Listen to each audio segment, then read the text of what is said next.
Chapter 10. The Magician's Book. The invisible people feasted their guests royally. It was very funny to see the plates and dishes coming to the table and not to see anyone carrying them. It would have been funny even if they had moved along level with the floor, as you would expect things to do in invisible hands, but they didn't. They progressed up the long dining hall in a series of bounds or jumps.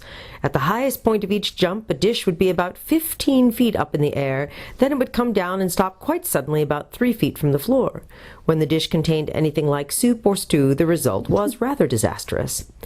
"I'm beginning to feel very inquisitive about these people," whispered Eustace to Edmund. "Do you think they're human at all? More like huge grasshoppers, or giant frogs, I should say." "It does look like it," says Edmund. "But don't put the idea of grasshoppers into Lucy's head. She's not too keen on insects, especially big ones." The meal would have been pleasanter if it had not been so exceedingly messy, and also if the conversation had not consisted entirely of agreements. The invisible people agreed about everything. Indeed, most of their remarks were the sort it would not be easy to disagree with. "What I always say is, when a chap's hungry, he likes some victuals." Or, "Getting dark now, always does at night." Or even, "Ah, you've come over the water, powerful wet stuff, ain't it?" And Lucy could not help looking at the dark, yawning entrance to the foot of the staircase. She could see it from where she sat, and wondering what she would find when she went up those stairs next morning. But it was a good meal otherwise, with mushroom soup and boiled chickens and hot-boiled ham and gooseberries, red currants, curds, cream, milk, and mead. The others liked the mead, but Eustace was sorry afterward that he had drunk any. When Lucy woke up next morning, it was like waking up on the day of an examination or a day when you were going to the dentist. It was a lovely morning, with bees buzzing in and out of her open window and the lawn outside looking very like somewhere in England. She got up and dressed and tried to talk and eat ordinarily at breakfast. Then, after being instructed by the chief voice about what she was to do upstairs, she bid good-bye to the others, said nothing, and walked to the bottom of the stairs and began going up them without once looking back. It was quite light. That was one good thing. There was, indeed, a window straight ahead of her at the top of the first flight. As long as she was on that flight, she could hear the tick-tock, tick-tock of a grandfather clock in the hall below. Then she came to the landing and had to turn to her left up the next flight. After that, she couldn't hear the clock any more. Now she had come to the top of the stairs. Lucy looked and saw a long, wide passage with a large window at the far end. Apparently the passage ran the whole length of the house. It was carved and panelled and carpeted, and very many doors opened off it on each side. She stood still and couldn't hear the squeak of a mouse, or the buzzing of a fly, or the swaying of a curtain, or anything except the beating of her own heart. "The last doorway on the left," she said to herself. It did seem a bit hard that it should be the last. To reach it, she would have to walk past room after room, and in any room there might be the magician, asleep or awake or invisible or even dead. But it wouldn't do to think about that. She set out on her journey. The carpet was so thick that her feet made no noise. "There's nothing whatever to be afraid of yet," Lucy told herself. And certainly it was a quiet sunlit passage. Perhaps a bit too quiet. It would have been nicer if there had not been strange signs painted in scarlet on the doors, twisty, complicated things which obviously had a meaning, and it mightn't be a very nice meaning either. It would have been nicer still if there weren't those masks hanging on the wall. Not that they were exactly ugly, or not so very ugly, but the empty eye holes did look queer, and if you let yourself, you would soon start imagining that the masks were doing things as soon as your back was turned to them. After about the sixth door, she got her first real fright. For 1 second she felt almost certain that a wicked little bearded face had popped out of the wall and made a grimace at her. She forced herself to stop and look at it. And it was not a face at all. It was a little mirror, just the size and shape of her own face, with hair on the top of it and a beard hanging down from it, so that when you looked in the mirror, your own face fitted into the hair and beard, and it looked as if they belonged to you. "I just caught my own reflection with the tail of my eye as I went past," said Lucy to herself. "That was all it was. It's quite harmless." But she didn't like the look of her own face with that hair and beard, and went on. "I don't know what the bearded glass was for, but because I am not a magician." Before she reached the last door on the left, Lucy was beginning to wonder whether the corridor had grown longer since she began her journey, and whether this was part of the magic of the house. But she got to it at last, and the door was open. It was a large room with 3 big windows, and it was lined from floor to ceiling with books. More books than Lucy had ever seen before. Tiny little books, fat and dumpy books, and books bigger than any church Bible you have ever seen, all bound in leather and smelling old and learned and magical. But she knew from her instructions that she need not bother about any of these, for the book, the magic book, was lying on a reading desk in the very middle of the room. She saw she would have to read it standing, and anyway there were no chairs, and also that she would have to stand with her back to the door while she read it. So at once she turned to shut the door. It wouldn't shut. Some people may disagree with Lucy about this, but I think she was quite right. She said she wouldn't have minded if she could have shut the door, but that it was unpleasant to have to stand in a place like that with an open doorway right behind your back. I should have felt just the same, but there was nothing else to be done. One thing that worried her a good deal was the size of the book. The chief voice had not been able to give her any idea whereabouts in the book the spell for making things visible came. He even seemed rather surprised at her asking. He expected her to begin at the beginning and go on till she came to it. Obviously, he had never thought that there was any other way of finding a place in a book. "But it might take me days or weeks," said Lucy, looking at the huge volume, "and I feel already as if I'd been in this place for hours." She went up to the desk and laid her hand on the book. Her fingers tingled when she touched it as if it were full of electricity. She tried to open it, but couldn't at first. This, however, was only because it was fastened by 2 leaden clasps, and when she had undone these, it opened easily enough. And what a book it was! It was written, not printed, written in a clear, even hand, with thick downstrokes and thin upstrokes, very large, easier than print, and so beautiful that Lucy stared at it for a whole minute and forgot about reading it. The paper was crisp and smooth, and a nice smell came from it, and in the margins and round the big colored capital letters at the beginning of each spell there were pictures. There was no title page or title. The spells began straight away, and at first there was nothing very important in them. There were cures for warts, by washing your hands in moonlight in a silver basin, and toothache and cramp, and a spell for taking a swarm of bees. The picture of the man with toothache was so lifelike that it would have set your own teeth aching if you looked at it too long, and the golden bees, which were dotted all round the 4th spell, looked for a moment as if they were really flying. Lucy could hardly tear herself away from that first page, but when she turned over, the next was just as interesting. "But I must get on," she told herself, and on she went for about 30 pages, which, if she could have remembered them, would have taught her how to find buried treasure, how to remember things forgotten, how to forget things you wanted to forget, how to tell whether anyone was speaking the truth, how to call up or prevent wind, fog, snow, sleet, or rain, how to produce enchanted sleeps, and how to give a man an ass's head, as they did to poor Bottom. And the longer she read, the more wonderful and more real the pictures became. Then she came to a page which was such a blaze of pictures that one hardly noticed the writing.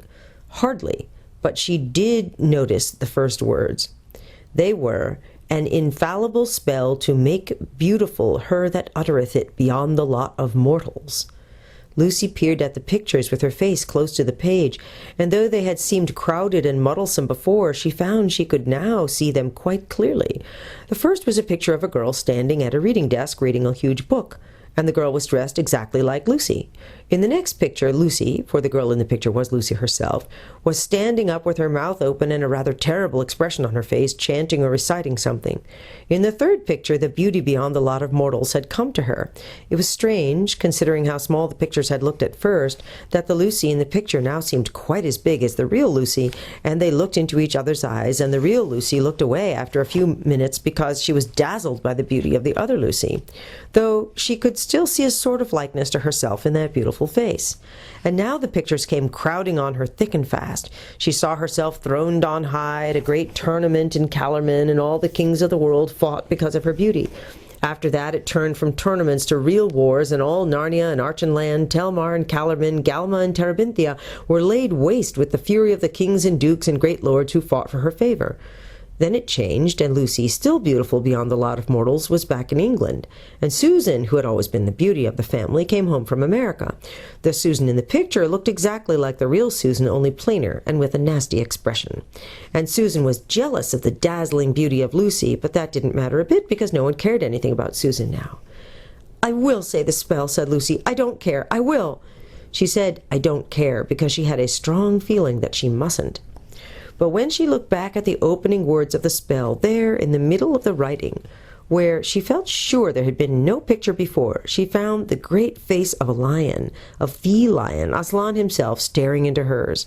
It was painted such a bright gold that it seemed to be coming toward her out of the page, and indeed she never was quite sure afterward that it hadn't really moved a little. At any rate, she knew the expression on his face quite well. He was growling, and you could see most of his teeth. She became horribly afraid and turned over the page at once. A little later, she came to a spell which would let you know what your friends thought about you. Now Lucy had wanted very badly to try the other spell, the one that made you beautiful beyond the lot of mortals, so she felt that to make up for not having said it, she really would say this one. And all in a hurry, for fear her mind would change, she said the words, "Nothing will induce me to tell you what they were." Then she waited for something to happen. As nothing happened, she began looking at the pictures, and all at once she saw the very last thing she expected. A picture of a third-class carriage and a train with two schoolgirls sitting in it. She knew them at once. They were Marjorie Preston and Anne Featherstone. Only now it was much more than a picture. It was alive. She could see the telegraph posts flicking past outside the window. Then gradually, like when the radio is coming on, she could hear what they were saying. "Shall I see anything of you this term?" said Anne. "Or are you still going to be all taken up with Lucy Pevensey?" "Don't know what you mean by taken up," said Marjorie. "Oh, yes, you do," said Anne. "You were crazy about her last term." "No, I wasn't," said Marjorie. "I've got more sense than that. Not a bad little kid in her way, but I was getting pretty tired of her before the end of term." "Well, you jolly won't have the chance any other term," shouted Lucy. "Two-faced little beast." But the sound of her own voice at once reminded her that she was talking to a picture and that the real Marjorie was far away in another world. "Well," said Lucy to herself, "I did think better of her than that, and I did all sorts of things for her last time, and I stuck to her when not many other girls would. And she knows it, too. And to Anne Featherstone, of all people. I wonder, are all my friends the same? There are lots of other pictures. No, I won't look at any more. I won't. And with a great effort she turned over the page, but not before a large angry tear had splashed on it. On the next page she came to a spell for the refreshment of the spirit. The pictures were fewer here, but very beautiful, and what Lucy found herself reading was more like a story than a spell. It went on for 3 pages, and before she had read to the bottom of the page she had forgotten that she was reading at all. She was living in the story as if it were real, and all the pictures were real too. When she had got to the 3rd page and come to the end, she said, "That is the loveliest story I've ever read, or ever shall read in my whole life. Oh, I wish I could have gone on reading it for 10 years. At least I'll read it over again." But here part of the magic of the book came into play. You couldn't turn back. The right-hand pages, the ones ahead, could be turned. The left-hand pages could not. "Oh, what a shame," said Lucy. "I did so want to read it again. Well, at least I must remember it. Let's see. It was about... Oh dear, it's all fading away again. But even this last page is going blank. This is a very queer book. How can I have forgotten? It was about a cup and a sword and a tree and a green hill. I know that much, but I can't remember, and what shall I do?" And she never could remember, and ever since that day, what Lucy means by a good story is a story which reminds her of the forgotten story in the magician's book. She turned on and found to her surprise a page with no pictures at all. But the first words were "a spell to make hidden things visible." She read it through to make sure of all the hard words, and then said it out loud. And she knew at once that it was working, because as she spoke the colors came into the capital letters at the top of the page, and the pictures began appearing in the margins. It was like when you hold to the fire something written in invisible ink, and the writing gradually shows up, only instead of the dingy color of lemon juice, which is the easiest invisible ink, this was all gold and blue and scarlet. They were odd pictures, and contained many figures that Lucy did not much like the look of, and then she thought, "I suppose I've made everything visible, and not only the thumpers. There might be lots of other invisible things hanging about a place like this. I'm not sure that I want to see them all." At that moment she heard soft, heavy footfalls coming along the corridor behind her, and of course she remembered what she had been told about the magician walking in his bare feet and making no more noise than a cat. It's always better to turn around than to have anything creeping up behind your back. Lucy did so. Then her face lit up till for a moment, but of course she didn't know it. She looked almost as beautiful as that other Lucy in the picture, and she ran forward, and with a little cry of delight, and with her arms stretched out. For what stood in the doorway was Aslan himself. the lion the highest of all high kings, and he was solid and real and warm, and he let her kiss him and bury herself in his shining mane. And from the low, earthquake-like sound that came from inside him, Lucy even dared to think that he was purring. "Oh, Aslan," said she, "it was kind of you to come." "I have been here all the time," said he, "but you have just made me visible." "Aslan," said Lucy, almost a little reproachfully, "don't make fun of me, as if anything I could do would make you visible." "It did," said Aslan. "Do you think I wouldn't obey my own rules?" After a little pause, he spoke again. "Child," he said, "I think you have been eavesdropping." "Eavesdropping?" "You listened to what your two schoolfellows were saying about you." "Oh, that? I never thought that was eavesdropping, Aslan. Wasn't it magic?" "Spying on people by magic is the same as spying on them in any other way, and you have misjudged your friend. She is weak, but she loves you. She was afraid of the older girl and said what she does not mean." "I don't think I'd ever be able to forget what I heard her say." "No, you won't." "Oh, dear," said Lucy, "have I spoiled everything? Do you mean we would have gone on being friends if it hadn't been for this, and been really great friends, all our lives perhaps, and now we never shall?" "Child," said Aslan, "did I not explain to you once before that no one is ever told what would have happened?" "Yes, Aslan, you did," said Lucy. "I'm sorry. But please—" "Speak on, dear heart. Shall I ever be able to read that story again, the one I couldn't remember? Will you tell it to me, Aslan? Oh, do, do, do." "Indeed, yes, I will tell it to you for years and years. But now, come, we must meet the master of this house." Chapter 11. The Dufflepuds Made Happy. Lucy followed the great lion out into the passage, and at once she saw coming toward them an old man, barefoot, dressed in a red robe. His white hair was crowned with a chaplet of oak leaves, his beard fell to his girdle, and he supported himself with a curiously carved staff.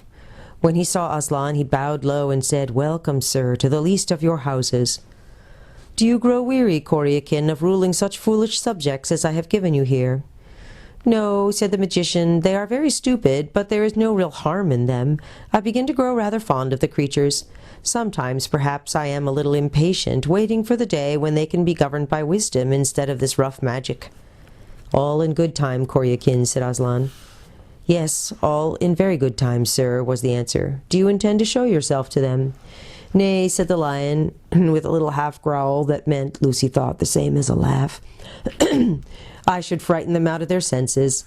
Many stars will grow old and come to take their rest in islands before your people are ripe for that. And today, before sunset, I must visit Trumpkin the dwarf, where he sits in the castle of Cair Paravel, counting the days till his master Caspian comes home. I will tell him all your story, Lucy. Do not look so sad. We shall meet soon again." "Please, Aslan," said Lucy, "what do you call soon?" "I call all times soon," said Aslan, and instantly he was vanished away, and Lucy was alone with the magician.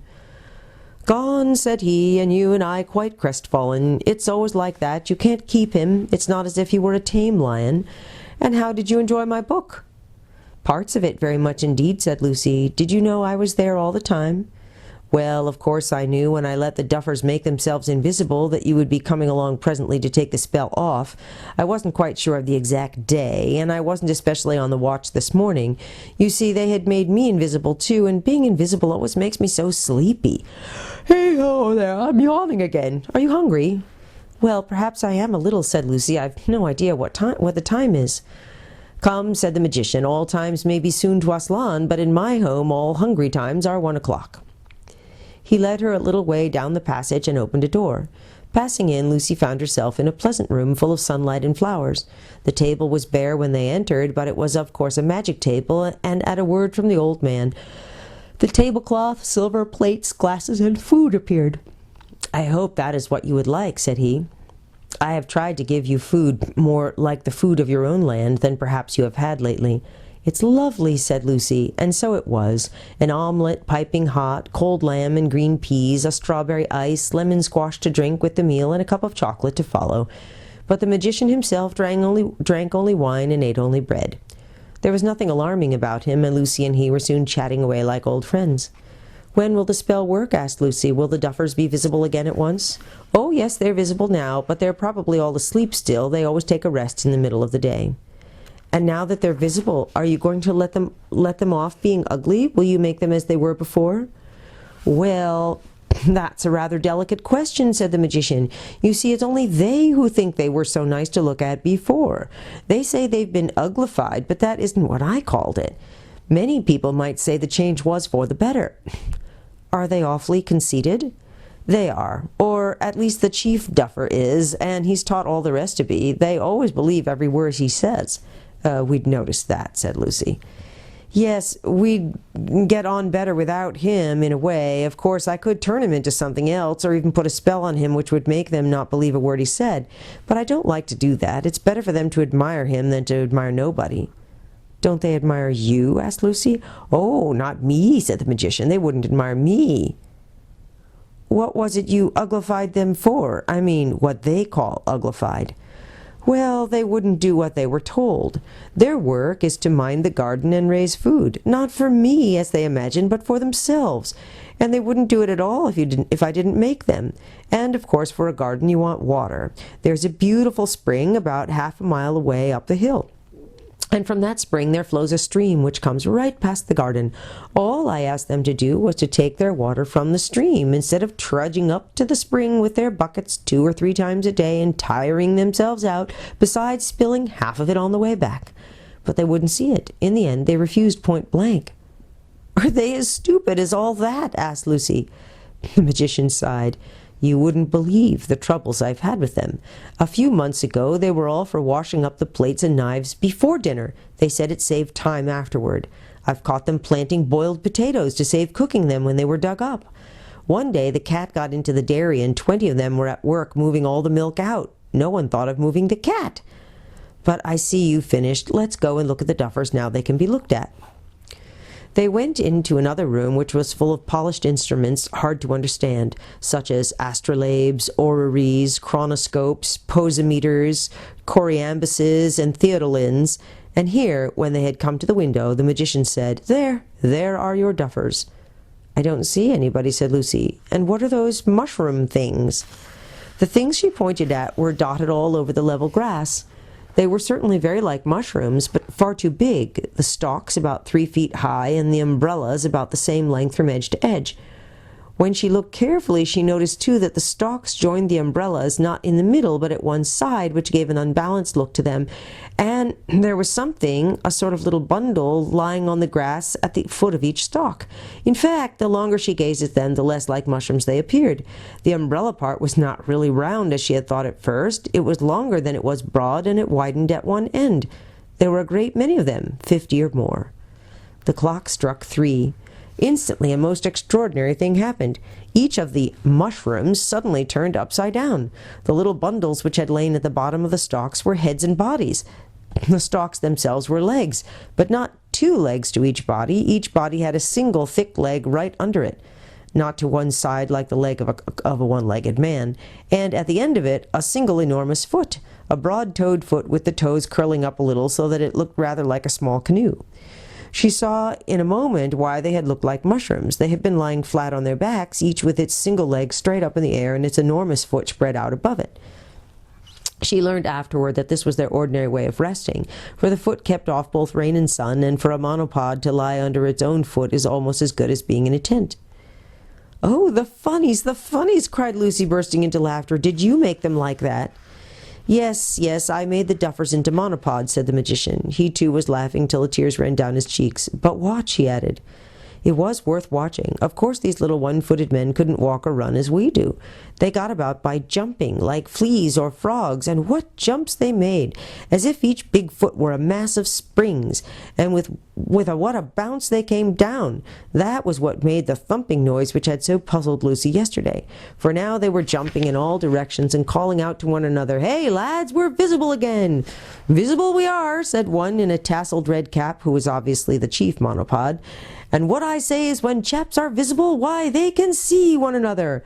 "Ah, there it is, Chief," cried all the others. "There's the point. No one's got a clearer head than you. You couldn't have made it plainer." "She caught the old man napping, that little girl did," said the chief monopod. "We've beaten him this time." "Just what we were going to say ourselves," chimed the chorus. "You're going stronger than ever today, Chief. Keep it up, keep it up." "But do they dare talk about you like that?" said Lucy. "They seemed to be so afraid of you yesterday. Don't they know you might be listening?" "That's one of the funny things about the Duffers," said the magician. "One minute they talk as if I ran everything and overheard everything and was extremely dangerous. The next moment they think they can take me in by tricks that a baby would see through. Bless them." "Will they have to be turned back into their proper shapes?" asked Lucy. "Oh, I do hope it wouldn't be unkind to leave them as they are. Do they really mind very much? They seem pretty happy. I say, look at that jump. What were they like before?" "Common little dwarfs," said he. "Nothing like as nice as the sort you have in Narnia." "It would be a pity to change them back," said Lucy. "They're so funny, and they're rather nice. Do you think it would make any difference if I told them that?" "I'm sure it would, if you could get it into their heads." "Will you come with me and try?" No, you'll get on far better without me." "Thanks awfully for the lunch," said Lucy, and turned quickly away. She ran down the stairs, which she had come up so nervously that morning, and cannoned into Edmund at the bottom. All the others were there with him, waiting, and Lucy's conscience smote her when she saw their anxious faces and realized how long she had forgotten them. "It's all right," she shouted. "Everything's all right. The magician's a brick, and I've seen him, Aslan." After that she went from them like the wind and out into the garden. Here the earth was shaking with the jumps and the air ringing with the shouts of the monopods. Both were redoubled when they caught sight of her. Here she comes, they cried. 3 cheers for the little girl. Ah, she put it across the old gentleman properly, she did." "And we're extremely regrettable," said the chief monopod, "that we can't give you the pleasure of seeing us as we were before we were uglified, for you wouldn't believe the difference, and that's the truth, for there's no denying we're mortally ugly now, so we won't deceive you." "Eh, that we are, Chief, that we are," echoed the others, bouncing like so many toy balloons. You've said it." "But I don't think you are at all," said Lucy, shouting to make herself heard. "I think you look very nice." Hear her," cried the monopods. "True for you, missy, very nice we look. You couldn't find a handsomer lot." They said this without any surprise, and did not seem to notice that they had changed their minds. "She's a-sayin'," remarked the chief monopod, "as how we looked very nice before we were uglified." "True for you, Chief, true for you," chanted the others. "That's what she says. We heard her ourselves." "I did not," bawled Lucy. "I said you're very nice now." So she did," said the chief monopod. "She said we were very nice then." Hear 'em both, said the monopods. "There's a pair of you, always right. They couldn't have put it better." "But we're saying just the opposite," said Lucy, stamping her foot with impatience. "So you are, to be sure, so you are," said the monopods. "Nothing like an opposite. Keep it up, both of you." "You're enough to drive anyone mad," said Lucy, and gave it up. But the monopod seemed perfectly contented, and she decided that, on the whole, the conversation had been a success. And before everyone went to bed that evening, something else happened which made them even more satisfied with their one-legged condition. Caspian and all the Narnians went back as soon as possible to the shore to give their news to Rince and the others on board the Dawn Treader, who were by now very anxious. And, of course, the monopods went with them, bouncing like footballs and agreeing with one another in loud voices, till Eustace said, "I wish the magician would make them inaudible instead of invisible." He was soon sorry he had spoken, because then he had to explain that an inaudible thing is something you can't hear, and though he took a lot of trouble, he never felt sure that the monopods had really understood, and what especially annoyed him was that they said in the end, he can't put things the way our chief does, but you'll learn, young man. Hark to him. He'll show you how to say things. There's a speaker for you." When they reached the bay, Reepicheep had a brilliant idea. He had his little coracle lowered and paddled himself about in it till the monopods were thoroughly interested. He then stood up in it and said, "Worthy and intelligent monopods, you do not need boats. Each of you has a foot that will do instead. Jump as lightly as you can on the water and see what happens." The chief monopod hung back and warned the others that they'd find the water powerful wet. One or two of the younger ones tried it almost at once, and then a few others followed their example, and at last the whole lot did the same. It worked perfectly. The huge single foot of the monopod acted as a natural raft or boat, and when Reepicheep had taught them how to cut rude paddles for themselves, they all paddled about the bay and round the Dawn Treader, looking for all the world like a fleet of little canoes with a fat dwarf standing up in the extreme stern of each. And they had races, and bottles of wine were lowered down to them from the ship as prizes, and the sailors stood leaning over the ship's sides and laughed till their own sides ached. The Duffers were also very pleased with their new name of monopods, which seemed to them a magnificent name, though they never got it right. "That's what we are," they bellowed, "moneypuds, pomanods, pottymons, just what it was on the tips of our tongue to call ourselves." But they soon got it mixed up with their old name of Duffers, and finally settled down to calling themselves the Dufflepuds, and that is what they will probably be called for centuries. That evening all the Narnians dined upstairs with the magician, and Lucy noticed how different the whole top floor looked now that she was no longer afraid of it. The mysterious signs on the doors were still mysterious, but now looked as if they had kind and cheerful meanings. And even the bearded mirror now seemed funny rather than frightening. At dinner everyone had by magic what everyone liked best to eat and drink, and after dinner the magician did a very useful and beautiful piece of magic. He laid 2 blank sheets of parchment on the table and asked Drinian to give him an exact account of their voyage up to the date. And as Drinian spoke, everything he described came out on the parchment in fine clear lines, till at last each sheet was a splendid map of the Eastern Ocean, showing Galma, Terebinthia, the 7 Isles, the Lone Islands, Dragon Island, Burnt Island, Deathwater, and the land of the Duffers itself, all exactly the right sizes and in the right positions. They were the first maps ever made of those seas, and better than any that have been made since without magic. For on these, though the towns and mountains looked at first just as they would on an ordinary map, when the magician lent them a magnifying glass, you saw that they were perfect little pictures of the real things, so that you could see the very castle and slave market and streets in Narrowhaven all very clear, though very distant, like things seen through the wrong end of a telescope. The only drawback was that the coastline of most of the islands was incomplete, for the map showed only what Drinian had seen with his own eyes. When they were finished, the magician kept one himself and presented the other to Caspian. It still hangs in his chamber of instruments at Cair Paravel. But the magician could tell them nothing about seas or lands further east. He did, however, tell them about about 7 years before, a Narnian ship had put in at his waters, and that she had on board the lords Revilian, Argos, Mavramorn, and Roop. So they judged that the golden man they had seen lying in Deathwater must be the Lord Restamar. Next day the magician magically mended the stern of the Dawn Treader where it had been damaged by the sea serpent, and loaded her with useful gifts. There was a most friendly parting, and when she sailed, 2 hours after noon, all the Dufflepuds paddled out with her to the harbour mouth and cheered until she was out of sound of their cheering. Chapter 12. The Dark Island. After this adventure they sailed on south and a little east for 12 days with a gentle wind, the skies being mostly clear and the air warm, and saw no bird or fish, except that once there were whales spouting a long way to starboard. Lucy and Reepicheep played a good deal of chess at this time. Then, on the 13th day, Edmund from the fighting top sighted what looked like a great dark mountain rising out of the sea on their port bow. They altered course and made for this land, mostly by oar, for the wind would not serve them to sail northeast. When evening fell, they were still a long way from it, and rowed all night. Next morning the weather was fair, but a flat calm. The dark mass lay ahead, much nearer and larger, but still very dim, so that some thought it was still a long way off, and others thought that they were running into a mist. About 9 that morning, very suddenly, it was so close that they could see that it was not land at all, nor even in an ordinary sense a mist. It was a darkness. It's rather hard to describe, but you will see what it was like if you imagine yourself looking into the mouth of a railway tunnel, a tunnel either so long or so twisty that you cannot see the light at the far end. And you know what it would be like. For a few feet you would see the rails and sleepers and gravel in broad daylight. Then there would come a place where they were in twilight, and then, pretty suddenly, but of course without a sharp dividing line, they would vanish altogether into smooth, solid blackness. It was just so here. For a few feet in front of their bows they could see the swell of the bright blue, greenish-blue water. Beyond that they could see the water looking pale and gray as it would look in the evening. But beyond that again, utter blackness, as if they had come to the edge of moonless and starless night. Caspian shouted to the boatswain to keep her back, and all except the rowers rushed forward and gazed from the bows. But there was nothing to be seen by gazing. Behind them was the sea and the sun, before them the darkness. "Do we go into this?" asked Caspian at length. "Not by my advice," said Drinian.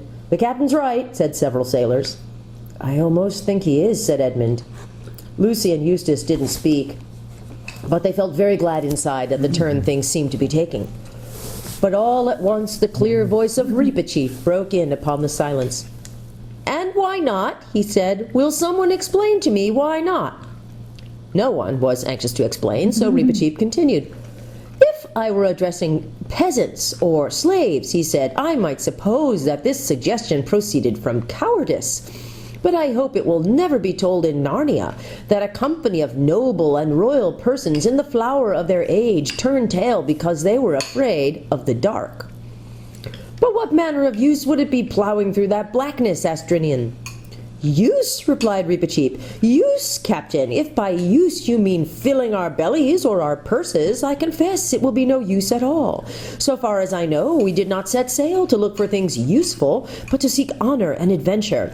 And here is as great an adventure as ever I heard of, and here, if we turn back, no little impeachment of all our honors." Several of the sailors said things under their breath that sounded like "honor be blowed," but Caspian said, "Oh, bother you, Reepicheep. I almost wish we'd left you at home. All right, if you put it that way, I suppose we shall have to go on. Unless Lucy would rather not." Lucy felt that she would very much rather not, but what she said out loud was, "I'm game." "Your Majesty will at least order lights," said Drinian. "By all means," said Caspian. "See to it, Captain." So the 3 lanterns at the stern and the prow and the masthead were all lit, and Drinian ordered 2 torches amidships. Pale and feeble they looked in the sunshine. Then all the men, except some who were left below at the oars, were ordered on deck and fully armed and posted in their battle stations with swords drawn. Lucy and 2 archers were posted on the fighting top with bows bent and arrows on the string. Rhynef was in the bows with his line ready to take soundings. Reepicheep, Edmund, Eustace, and Caspian, glittering in mail, were with him. Drinian took the tiller. "And now, in Aslan's name, forward!" cried Caspian, a slow, steady stroke, "and let every man be silent and keep his ears open for orders." With a creak and a groan, the Dawn Treader started to creep forward as the men began to row. Lucy, up in the fighting top, had a wonderful view of the exact moment at which they entered the darkness.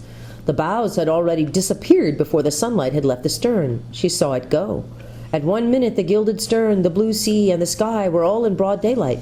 Next minute the sea and sky had vanished. The stern lantern, which had been hardly noticeable before, was the only thing to show where the ship ended. In front of the lantern she could see the black shape of Drinian crouching at the tiller. Down below her the 2 torches made visible 2 small patches of deck and gleamed on swords and helmets, and forward there was another island of light on the forecastle.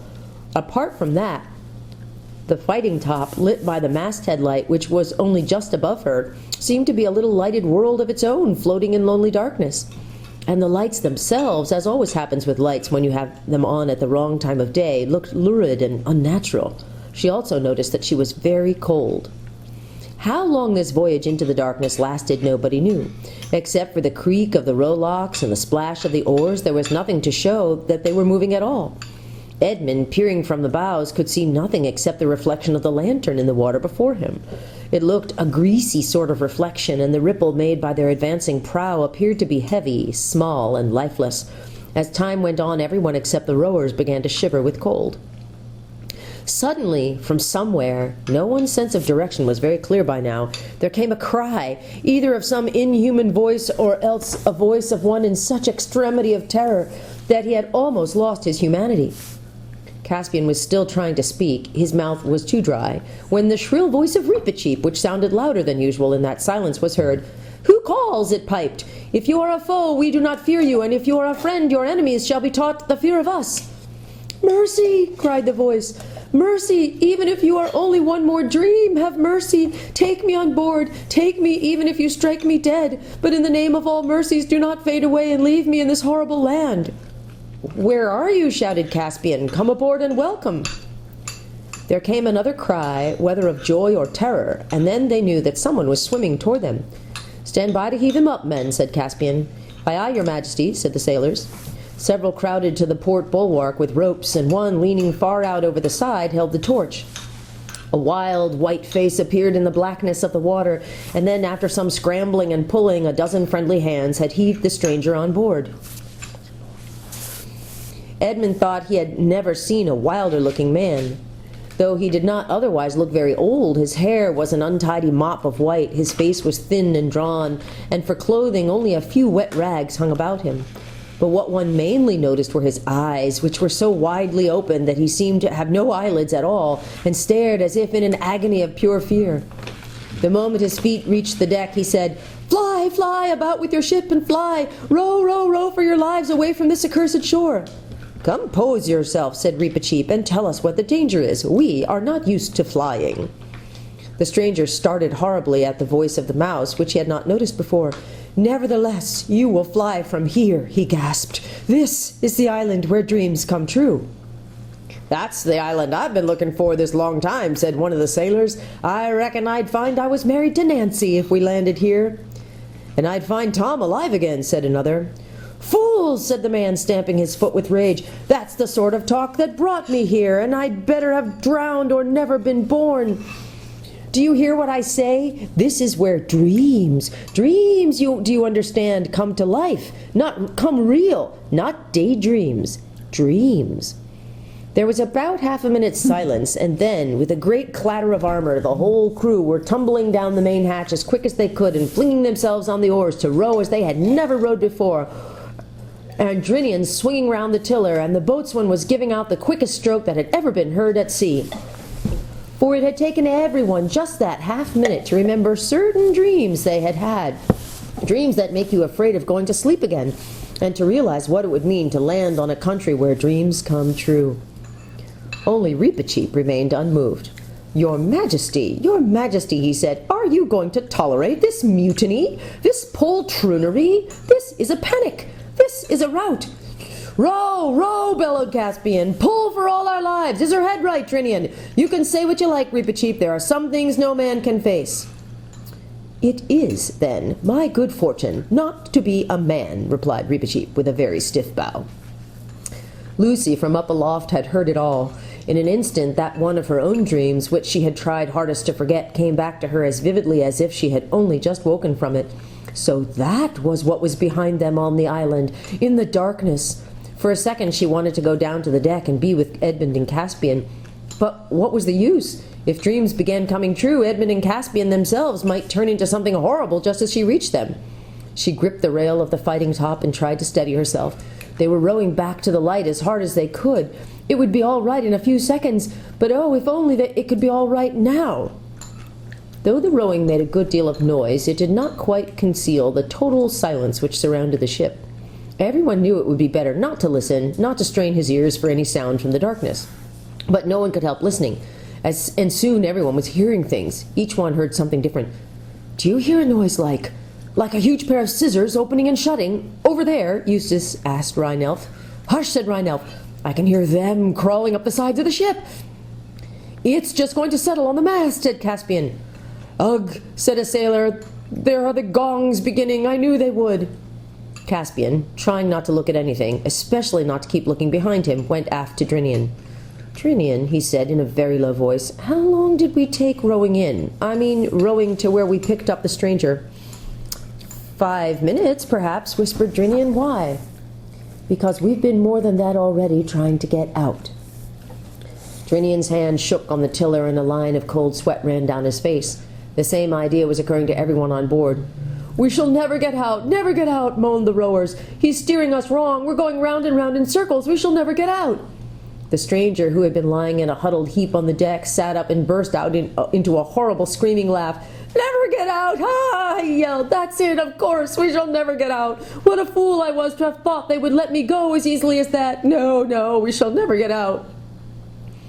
Lucy leaned her head on the edge of the fighting top and whispered, "Aslan, Aslan, if ever you loved us at all, send us help now." The darkness did not grow any less, but she began to feel a very, very little better. After all, nothing has really happened to us yet, she thought. "Look!" cried Rhinelf's voice hoarsely from the bows. There was a tiny speck of light ahead, and while they watched, a broad beam of light fell from it upon the ship. It did not alter the surrounding darkness, but the whole ship was lit up as if by searchlight. Caspian blinked, stared round, saw the faces of his companions, all with wild, fixed expressions. Everyone was staring in the same direction. Behind everyone lay his black, sharply edged shadow. Lucy looked along the beam and presently saw something in it. At first it looked like a cross, then it looked like an aeroplane, then it looked like a kite, and at last, with a whirring of wings, it was right overhead and was an albatross. It circled 3 times round the mast and then perched for an instant on the crest of the gilded dragon at the prow. It called out in a strong, sweet voice what seemed to be words, though no one could understand them. After that it spread its wings, rose, and began to fly slowly ahead, bearing a little to starboard. Drinian steered after it, not doubting that it offered good guidance. But no one except Lucy knew that as it circled the mast it had whispered to her, "Courage, dear heart," and the voice she felt sure was Aslan's, and with the voice a delicious smell breathed in her face. In a few moments the darkness turned into a grayness ahead, and then, almost before they dared to begin hoping, they had shot out into the sunlight and were in the warm blue world again. And all at once everybody realized that there was nothing to be afraid of and never had been. They blinked their eyes and looked about them. The brightness of the ship herself astonished them. They had half expected to find that the darkness would cling to the white and green and the gold in the form of some grime or scum. And then first one and then another began laughing. "I reckon we've made pretty good fools of ourselves," said Rheinelf. Lucy lost no time in coming down to the deck, where she found the others all gathered round the newcomer. For a long time he was too happy to speak, and could only gaze at the sea and the sun and feel the bulwarks and the ropes, as if to make sure he was really awake, while tears rolled down his cheeks. "Thank you," he said at last. "You have saved me from... But I won't talk of that. And now let me know who you are. I'm a Telmarine of Narnia, and when I was worth anything, men called me the Lord Roop." "And I," said Caspian, "am Caspian, king of Narnia, and I sail to find you and your companions who were my father's friends." Lord Roop fell on his knees and kissed the king's hand. "Sire," he said, "you are the man in all the world I most wish to see. Grant me a boon." "What is it?" asked Caspian. "Never to bring me back there," he said. He pointed astern. They all looked. But they saw only bright blue sea and bright blue sky. The dark island and the darkness had vanished forever. "Why," cried Lord Roop, "you have destroyed it." "I don't think it was us," said Lucy. "Sire," said Drinian, "this wind is fair for the southeast. Shall I have our poor fellows up and set sail? And after that, every man who can be spared to his hammock." "Yes," said Caspian, "and let there be grog all round. Hey-ho, I feel I could sleep the clock round myself." So all afternoon, with great joy, they sailed southeast with a fair wind, but nobody noticed when the albatross had disappeared. The story concludes with chapters 13 through 16 in the next recording.